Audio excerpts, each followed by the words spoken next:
It was just a few weeks ago when it came out that leaks for unannounced games and projects were actually all thanks to YouTube, specifically because these game trailers were being uploaded to YouTube days, sometimes weeks ahead of time for, a sort of scheduled upload, and basically there was at least one YouTube employee that was exploiting this. They were going in and seeing these unannounced projects, and therefore they were able to leak this information. And I said it at the time that, this might make these game companies, game publishers sort of think twice before pre-uploading these videos onto YouTube. Because yeah, it could expose a project that they want to wait weeks or maybe months to finally announce. It basically gives the control for the exposure of these projects to other people. Well, something else was just exposed that is extremely similar. Now, it's not YouTube this time. Yeah, we're not talking about YouTube videos. We are actually talking about Epic Games and their game platform, specifically the Epic Games Store, and actually,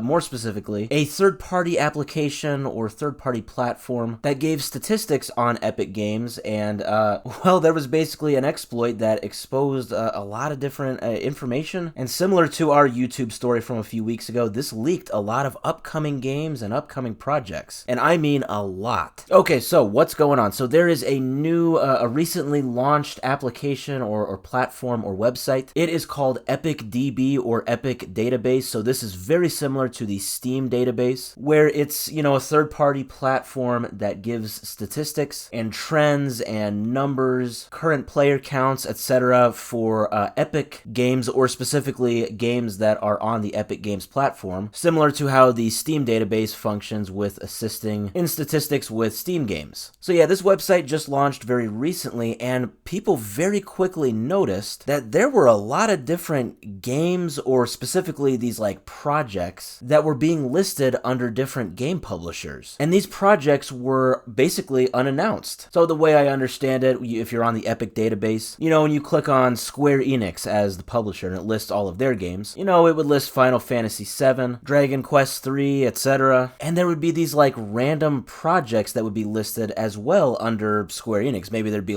Project Blue Trophy. I mean, I'm just totally making that up. But it'd be these secret project code names. So obviously people quickly latched onto this information. There was actually a big list on Reddit that was made by users, because this listed several projects from, Sega, Square Enix, THQ Nordic, Saber Interactive, Warner Bros., and just many other game publishers. Now, what's very interesting before I go forward, you gotta know this, that Epic Games actually, when this came out, they changed the algorithm on their website of basically how this third-party EpicDB website was collecting information, so that all of a sudden the EpicDB website basically crashed. It couldn't function like it is intended to. So that to me tells me that these projects, this information that EpicDB was collecting, it is legitimate. It's not a troll. Clearly there was some sort of exploit. However Epic Database was collecting their information, well, they were able to collect information on unannounced, unreleased projects. And by the way, I don't think this was probably intentional by Epic Database. I think this was probably a totally unintended exploit because, yeah, clearly Epic Games did not take too kindly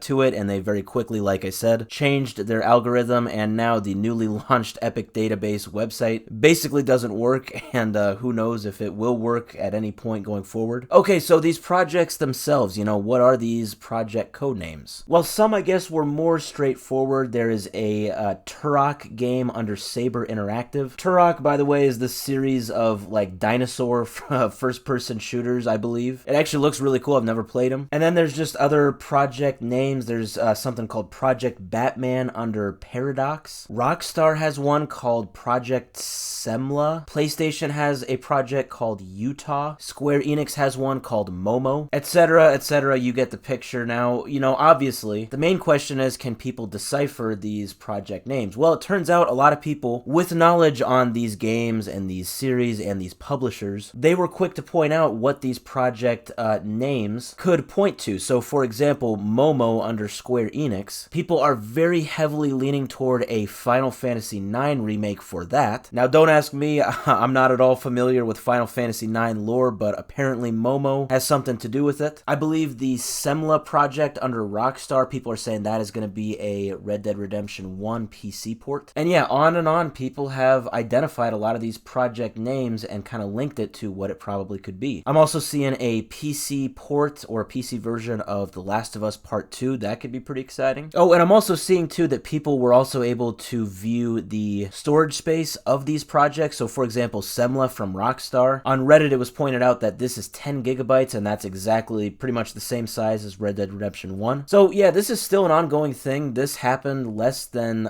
24 hours ago. So as we go on into the days and maybe weeks ahead, it would be interesting to monitor this, because I believe, I mean, just from scrolling this Reddit thread, there's like over 100 projects that were leaked, or at least their names. And like I said, what makes it easier to decipher what these projects are is that not only can you see their names, but you can see what publisher they are linked to and how big the game itself is. So, I mean, yeah, EpicDB as a third-party platform did not last too long. I kind of feel bad for them because it's all due to a probably unintended exploit. Regardless, however that exploit did happen, it is very interesting to see a lot of these projects that were preloaded onto the Epic Games Store. Oftentimes, game publishers are closed-mouthed. They keep things hush-hush as far as their future projects, so it is kind of refreshing, I would say, to sort of get a peek behind the curtain and see what they are developing. And even if it is just project code names, well, it turns out never underestimate the internet. We can decipher a lot just from that.